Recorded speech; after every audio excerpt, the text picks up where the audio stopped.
A distinguished guest at the Asian Financial Forum 2014 is Alexey Moiseev. He's the Deputy Finance Minister from Russia. Thanks very much indeed for joining us. And really, looking at the plenary that you attended just now, you were talking really all about powering global growth through Asia. To what extent do you think that is the case, and how important is that really for Russia? Well, first of all, thank you very much for inviting me and having me here, and it's my great honor. And speaking of powering growth, of course, it is a very important topic for Russia. You know that Russia has its own challenges in making sure that fast growth resumes and returns to high levels, and it's very important for us to cooperate with the rest of the world in making sure that the world growth, and Russia obviously is a very open economy, so for us world growth is an important driver for our growth as well. Is sustainable and is actually fast. And here, Asian role cannot be underestimated, cannot be overestimated. The Shanghai Cooperation Agreement is, of course, central in the bilateral treaties that you have, particularly with China. How do you see that developing into the future with the members taking part? Well, of course, the Shanghai Treaty has started way back as a pure regional organization with China, Russia, and a few other former Soviet Union countries, and that over the years have grown well beyond that.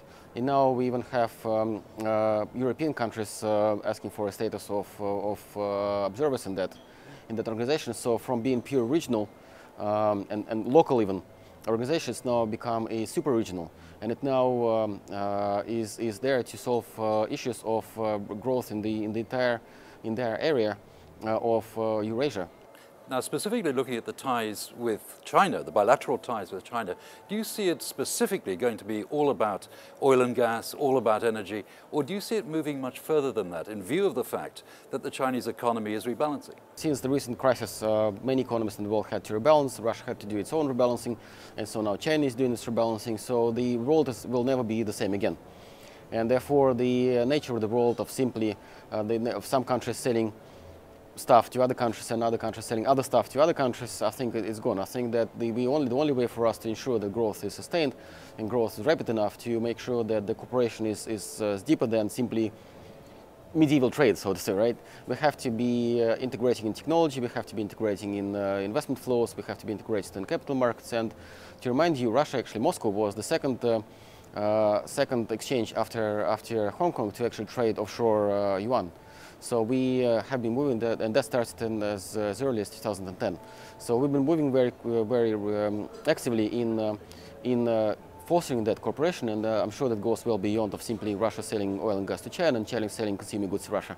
And really talking about Hong Kong, where do you see Hong Kong 2014 and beyond 2014 really as a base with those bilateral trades in mind with China and the rest of the Shanghai group? There are two elements of that. Well, one element is pure Russian Hong Kong, Hong Kong as Hong Kong cooperation, and that involves, of course, Russia selling some of the production, such as minerals and jewelry, to Hong Kong, and Hong Kong selling high-tech equipment, medical, telecom equipment to Russia, and that is one part, and that has been growing very quickly. The other part, of course, Hong Kong being a gateway to mainland China.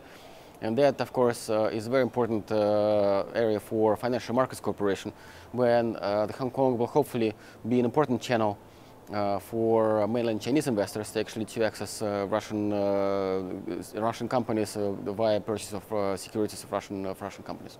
Alexey, you've been attending the Asian Financial Forum here this year in 2014. Your impressions of the forum? It's my first time visiting this forum, and I'm actually very impressed by the attendance, very impressed by organization, and the first session which I took part in was actually very useful for me, and I learned a lot of insights.